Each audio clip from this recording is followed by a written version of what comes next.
Saving for a home in Canada, it can definitely feel almost impossible.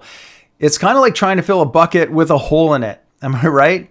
Now, that said, whether home prices are rising or the market is temporarily cooling off, there is one thing that never changes, and that is that owning real estate is one of the best ways to build long-term wealth. But again, I get it. The truth is that for most people, saving for that down payment, it feels like an uphill battle. But what if I told you that there is a way that you can save faster? And I'm talking way faster. You see, most Canadians, and maybe even you, are missing out on several tax-free savings tools that can help you buy your new place literally years faster. And by the end of this video, you're going to know exactly what those tools are and how you can use them to your advantage. Hey guys, my name is Glen Hopkins, and today in this video, we are going to talk about exactly how you can save for a home in Canada, even if you feel like you're starting from scratch. So, if you've been banging your head against the wall, wondering how on earth can you come up with that down payment, well, you're not alone, all right?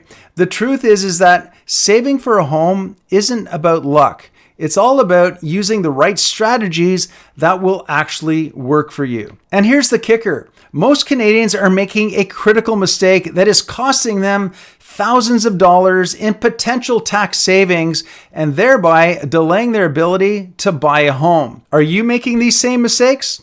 Well, stick around because in this video, I'm going to walk you through the exact step-by-step process for saving for a house in Canada, including a little-known strategy that could help you reach your goal 2 to 5 years faster. So step number 1 is to set a realistic goal. You really need to know your numbers. So before we talk about how to save, let's first figure out how much you actually need. So the minimum down payment in Canada, it depends on the home's price. If a property is $500,000 or less, you're going to need at least 5% down. For homes between $500,000 and $1.5 million, you'll need 5% on the first $500,000 and 10% on anything above that.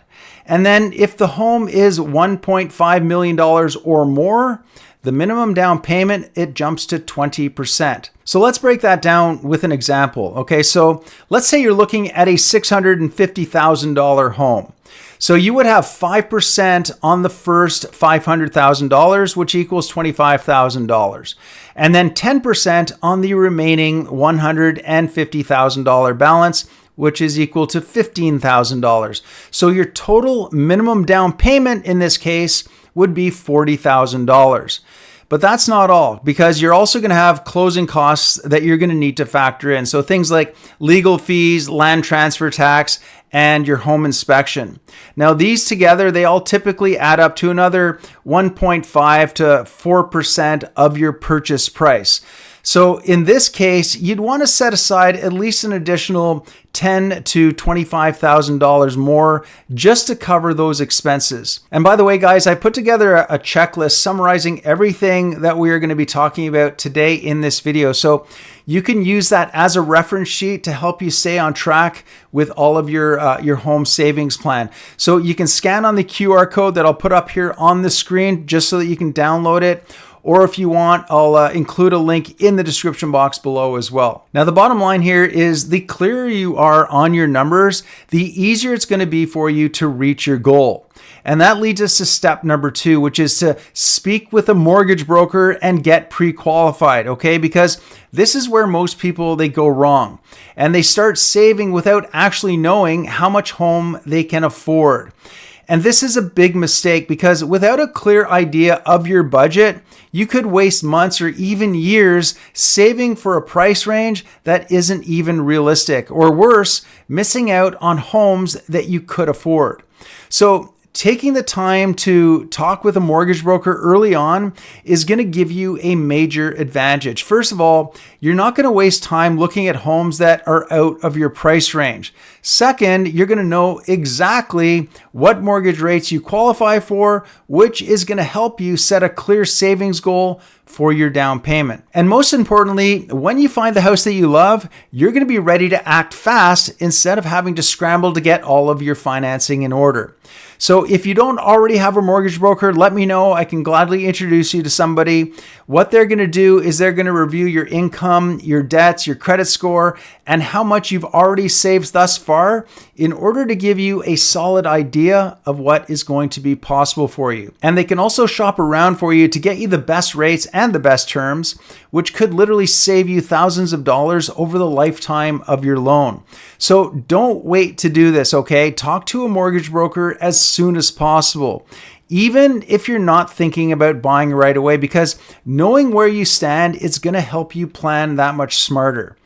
All right, step number 3 is you want to open up a first home savings account, also known as a FHSA. Now, if you haven't already heard of a first home savings account yet, listen up, because this could shave years off your home savings timeline.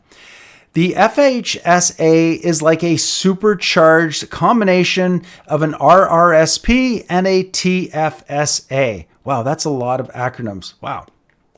But listen, this thing is designed exclusively for first-time homebuyers. And here's why it's such a game changer. You see, just like an RRSP, you get a tax deduction when you contribute. Also, your money is going to grow tax-free while it's in this account, just like a TFSA. And when you're ready to buy, you can withdraw it all tax-free to use towards your new home. And the best part, guys, is that when you can contribute up to $8,000 per year with a lifetime maximum of $40,000.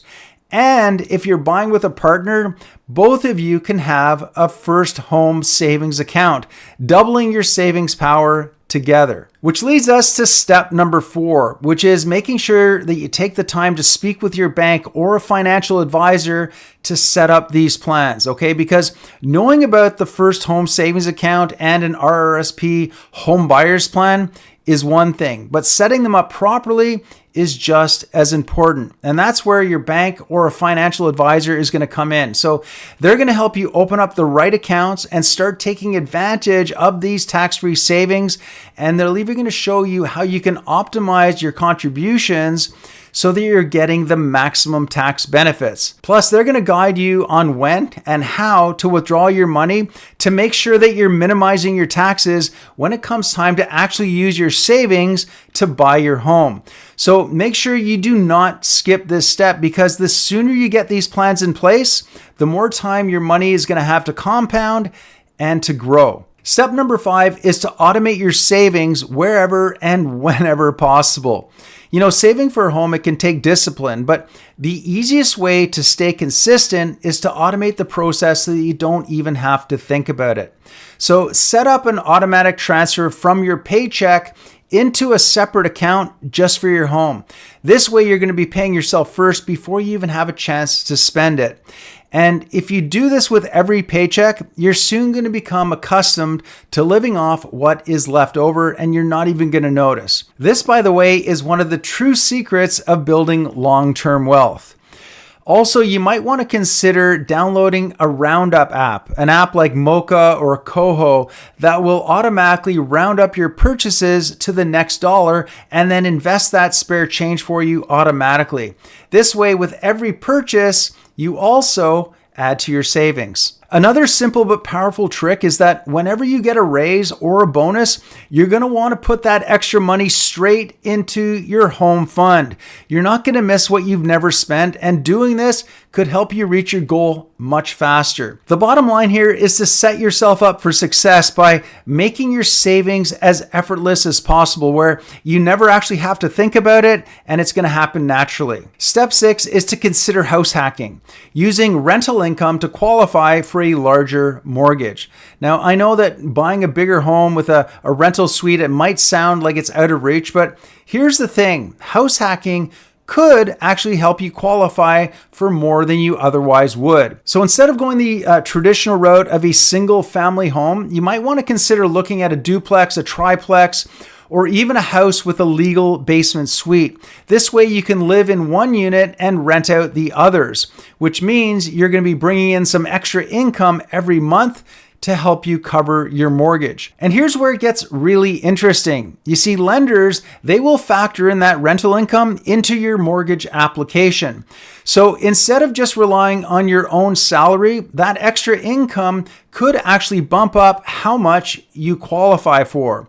So not only does this make homeownership more affordable, but it also helps you start building long-term financial security through real estate faster. The key here is to start now and not later, because the truth is that every year you wait to start, you're leaving tax-free savings on the table. So the sooner you start using these strategies, the sooner you can stop feeling stuck and you can start moving towards home ownership. But saving for a home is just one piece of the puzzle. You see, choosing the right mortgage and structuring it the right way so that you don't overpay is going to be key for you. So in my next video, I'm going to explain how to choose the right mortgage for your specific situation, and more importantly, the little known strategies that could save you literally tens of thousands of dollars over the life of your loan. So don't make those mistakes. Watch this next video right now, and I will see you